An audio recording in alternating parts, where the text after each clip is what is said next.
এইমাত্র অ্যানাউন্স করলো যে 1 নম্বর প্ল্যাটফর্মে আসছে ট্রেন। চললো আমাদের ট্রেন কু ঝিকঝিক করে।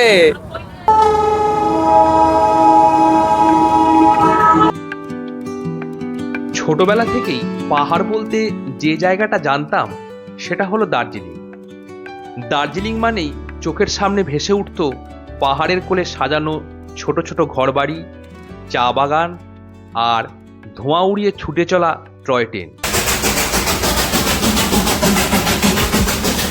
ছোটবেলায় বাবা মার সাথে আর বড় বয়সে বন্ধুদের সাথে অনেকবার এসেছি দার্জিলিং, কিন্তু টয় ট্রেনে চাপা হয়নি কখনোই। তাই এবার ঠিক করেছিলাম দার্জিলিং এলে কিন্তু টয় ট্রেনে চাপবই। হয়েও গেল প্রথম দার্জিলিংয়ে টয় ট্রেনে চাপার অভিজ্ঞতা। আর সেই অভিজ্ঞতার গল্প নিয়েই শুরু করতে চলেছি আজকে আমার এই ভিডিওটা। গুড মর্নিং, দার্জিলিং থেকে একটা সুন্দর সকালে আপনাদের সকলকে স্বাগতম। আমি কালকে এসেছি, উঠেছি এই হোটেলটায়, হোটেল নিউ বৈশালী। কাল আপনাদেরকে বললাম যে এত জ্যাম ছিল যে আমাদের ঢুকতে রাত্রি 8টা বেজে গেছিল। এখন ঘড়িতে বাজে সময় সকাল 6:30। আজকে আমরা বেরিয়ে পড়লাম, তার কারণ আমাদের 7টার সময় জয় রাইড আছে।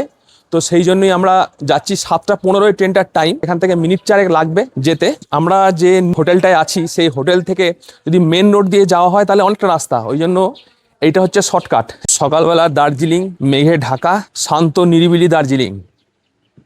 সামনেই টানবুল এইচএস স্কুল, এটাও হচ্ছে ব্রিটিশ আমলেই তৈরি 1906 সালে।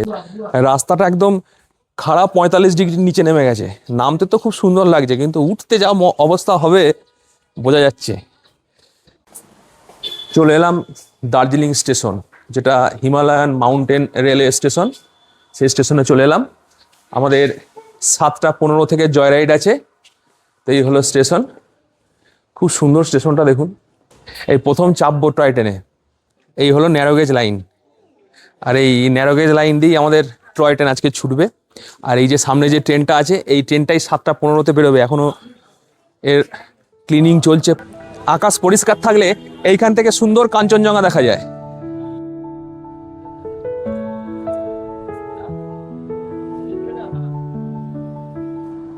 আস্তে আস্তে স্টেশনে ভিড় বাড়ছে। আর এরকম একটা হেরিটেজ ট্রেন দেখুন, সবাই এসেছে এখানে। আর এই ট্রেনেতে যাওয়ার আগে সব ছবি তোলার হিড়িক দেখুন।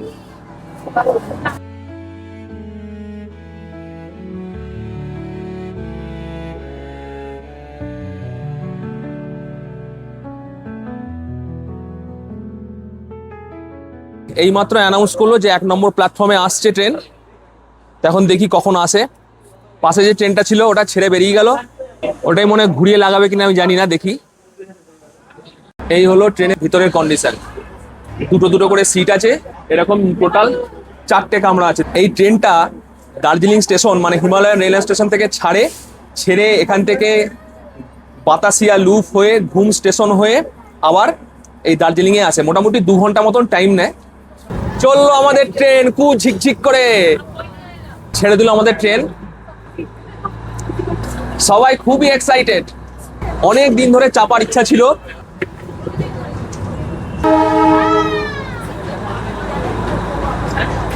দারুণ লাগছে, দারুণ একটা আলাদা অনুভূতি। দার্জিলিং আস্তে আস্তে মেঘে ঢেকে যাচ্ছে, দেখুন। এই মেঘের মধ্যে দিয়ে আমরা ট্রেনে করে ছুটে চলেছি। আর এই ট্রেন গেলেই কিন্তু এই গাড়িগুলো সমস্ত দাঁড়িয়ে যায় এই লাইন ক্লিয়ার রাখার জন্য। আর এই একটাই হচ্ছে মূল কারণ দার্জিলিং এ জ্যাম হওয়ার। এটা কিছু করার নাই, তার কারণ ব্রিটিশ আমল থেকেই একইভাবে চলে আসছে। যত দিন বেড়েছে, গাড়ি বেড়েছে, লোক বেড়েছে, তার ফলে এই জ্যামের সৃষ্টি।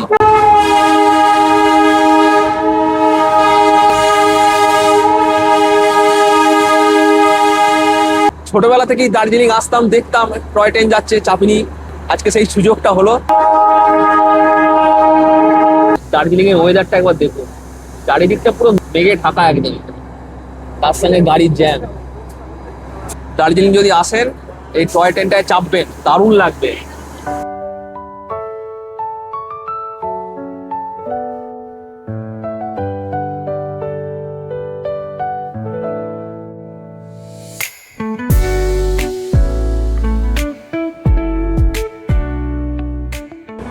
মাঝে মাঝে আমাদের টয় ট্রেন দাঁড়িয়ে পড়ছে, মানে এত গাড়ির জ্যাম যে গাড়িগুলো টয় ট্রেনের ট্র্যাকের উপরে উঠে পড়েছে, ওই জন্য সাইড করছে, তারপরে আস্তে আস্তে টয় ট্রেন যাচ্ছে। আপনারা যদি এই টয় ট্রেনের জয় রাইড বুক করতে চান তাহলে আইআরসিটিসির যে অফিসিয়াল ওয়েবসাইট আছে বা আইআরসিটিসির যে রেল অ্যাপ আছে, সেই অ্যাপের মাধ্যমে আপনারা কিন্তু টিকিট বুক করতে পারেন। আর এই ট্রেনটার যেটা ভাড়া সেটা হলো আপনার যেটা ডিজেল ইঞ্জিন সেটার ভাড়া হচ্ছে 1000 টাকা, আর যেটা স্টিম ইঞ্জিন যায় সেটা সংখ্যায় কম, দুটো না মনে হয় 3টে চলে, তার ভাড়া কিন্তু 1500 টাকা।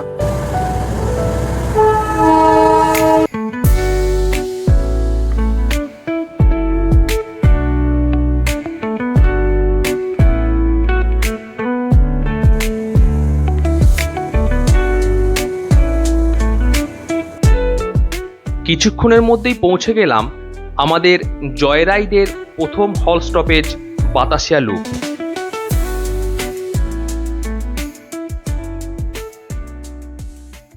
নেমে পড়লাম বাতাসিয়া লুপ।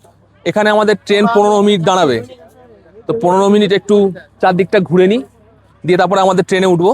যারা দার্জিলিংয়ে আসেন তারা সবাই জানেন খুব পপুলার একটা জায়গা, কত সুন্দর করে সাজানো, চারদিকে ফুলের বাগান, আর এই যে একটা ওয়ার মনুমেন্ট। এখানে নামার সঙ্গে সঙ্গে সবাই ছবি ভিডিও করাতে এতই ব্যস্ত যে সামনে দাঁড়িয়ে একটু ছবি তুলবো তারও মানে ফুরসত পাওয়া গেল না, এমন অবস্থা। মানে সবাই এসে একদম ছাঁকিয়ে ধরে ট্রেনটাকে। খুব সুন্দর জায়গাটা, এখানে বেশ কিছুক্ষণ প্রায় 15 মিনিটের মতন দাঁড়ানোর পর ট্রেন আমাদের ছাড়বে। ট্রেন আমাদের ছেড়ে দিল বাতাসিয়া লুপ থেকে।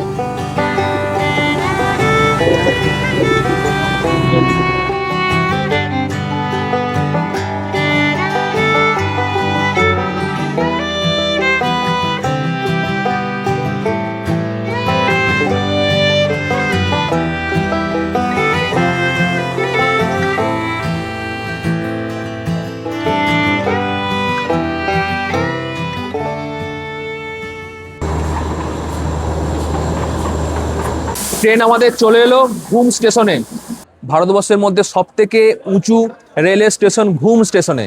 এখানে বললো মিনিট 15 দাঁড়াবে, তারপরে আবার আমরা রওনা দেবো দার্জিলিং মাউন্টেন স্টেশনের উদ্দেশ্যে। 1943 স্বাধীনতার আগের ব্রিটিশ আমলের এই বগিগুলো, মানে এই যে মালগাড়ির যে কম্পার্টমেন্টগুলো, এগুলো সমস্ত ব্রিটিশ আমলের। এটা হলো রেলের মিউজিয়াম, সংগ্রহশালা। দেখি ভিতরে কি আছে।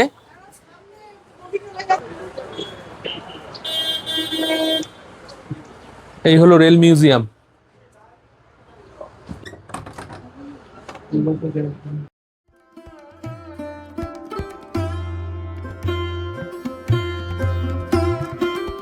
এই ছোট্ট রেল মিউজিয়ামটি 2000 সালে প্রতিষ্ঠিত হয়েছিল।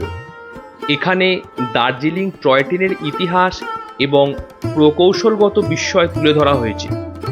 বিশেষত ব্রিটিশ আমলে এই রেলপথ নির্মাণের কাজ সহ দুর্লভ চিত্র এখানে সংগ্রহ করে রাখা আছে। প্রতিদিন সকাল 10টা থেকে বিকেল 4টে পর্যন্ত খোলা থাকে এই সংগ্রহশালাটি।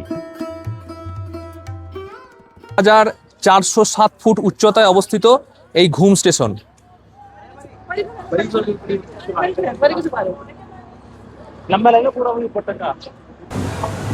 এই হলো ঘুম স্টেশন।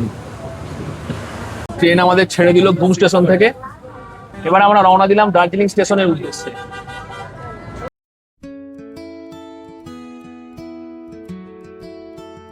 ট্রেন যে পথে দার্জিলিং স্টেশন থেকে ঘুম স্টেশন পর্যন্ত গিয়েছিল, সেই একই পথে আবার দার্জিলিং স্টেশনের দিকে রওনা হলো।